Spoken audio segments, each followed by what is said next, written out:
Ele manda a guarda cosaca abrir fogo contra essa população, simplesmente, né? Então é um domingo sangrento mesmo, morre muita gente. Então, as críticas que já existiam em relação ao czar, que eram basicamente restritas aos centros urbanos e industriais da Rússia, né? Tipo São Petersburgo, por exemplo, que era a capital da Rússia, é, essas críticas que existiam lá dentro dessa comunidade sindical, que era aquela galera mais radical, né, que fazia greve por melhores condições de trabalho, que tinha contato, né, com essas teorias criadas pelo Marx e pelo Engels lá na Alemanha no século XVIII, né, que defendiam uma maior autonomia dos sindicatos, né, que na Rússia eram chamados de sovietes, bem importante vocês gravarem esse nome, tá? Os sovietes eram organizações de trabalhadores, tá? Nessas organizações eles se reuniam para inúmeras coisas, às vezes para jogar futebol, é, às vezes para tomar vodka, né, como eles gostavam muito, a bebida tradicional da Rússia, para jogar xadrez, que é um esporte muito famoso na Rússia, e outras vezes para organizar greve. Tá? Então esses soviéticos surgiram como organizações de trabalhadores, eles se reuniam, né, muitas vezes até por uma questão de a própria ajuda, né? Não existia uma legislação trabalhista que os protegesse, então o patrão resolve mandar embora, né, o empregado porque ele ficou doente. Então, os colegas nesses sovietes se reuniam, faziam uma espécie de uma vaquinha lá para não deixar o cara e a família morrer de fome. Né? Então, esse tipo de organização acabou sendo exportada para toda a Rússia. Né? O pessoal começou a alastrar esse tipo de organização que deu muito certo, fez muito sucesso. E dentro dessas organizações existiu uma crítica muito forte, né? Não só à figura do czar, mas principalmente ao modelo político da Rússia, né? Que era considerada atrasada e que privilegiava somente uma pequena parcela da população. Lembre do que eu falei, o Romanov, a família Romanov era a mais rica do mundo no país mais pobre da Europa. Né? O maior país do mundo e o mais pobre da Europa, com a população mais carente. E tinha uma das famílias mais ricas do planeta. Então, tinha gente que não achava isso correto, né? Principalmente dentro desses sovietes, onde essa ideologia marxista, né, era difundida, era tida como a solução dos problemas do povo russo, tá? Então não foi da noite para o dia que aconteceu a Revolução Russa. Vejam que nós estamos falando de 1905. A Revolução efetivamente só foi eclodir em 1917.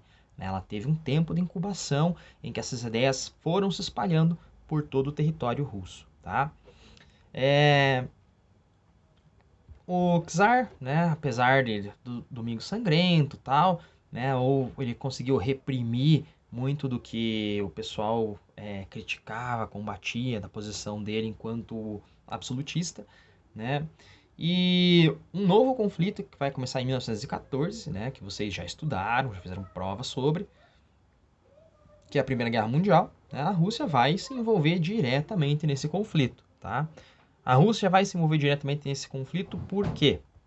Porque a Rússia era um país imperialista, né, que queria defender os seus territórios. Entendam, o czar, ele não tinha uma visão política, estratégica muito coerente, né?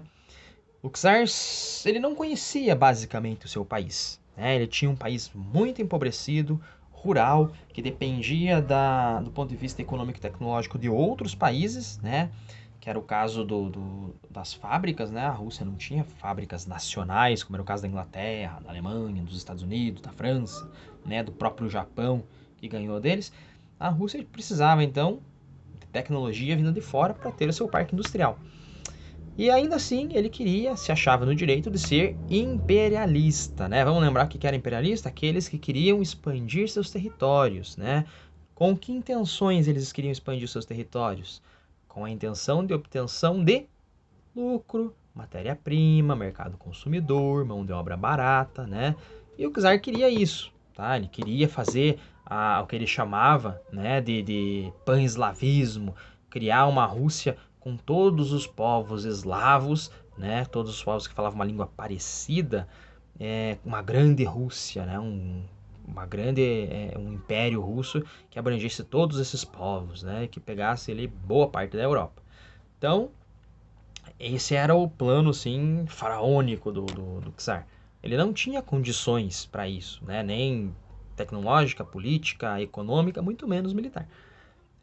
Mas ele vai se envolver na Primeira Guerra Mundial e o resultado é catastrófico. A população que já não tinha uma vida muito muito não tinha uma vida digna, né? Eles não tinham o básico para sobreviver, que era pão e terra. Tá? Tanto é que se tornou o lema da Revolução: pão, paz, porque eles acabaram de entrar na Primeira Guerra Mundial, e terra. Tá? A população, obviamente, foi quem mais sofreu. O czar não passava fome. Lembrem-se, ele era da família mais rica do mundo, né, os Romanov. Então o czar não sentia fome, o czar não passava fome, não sentia na pele o sofrimento da população russa. Né? Quem sofria era aquela família, né, que tinha que mandar os seus filhos jovens para a guerra, né, iam morrer no conflito, e os que ficavam, os idosos que ficavam em casa, morriam de fome, né, ou de doenças, porque a Rússia é um país muito frio e o carvão era controlado pelo czar, né, em absolutismo.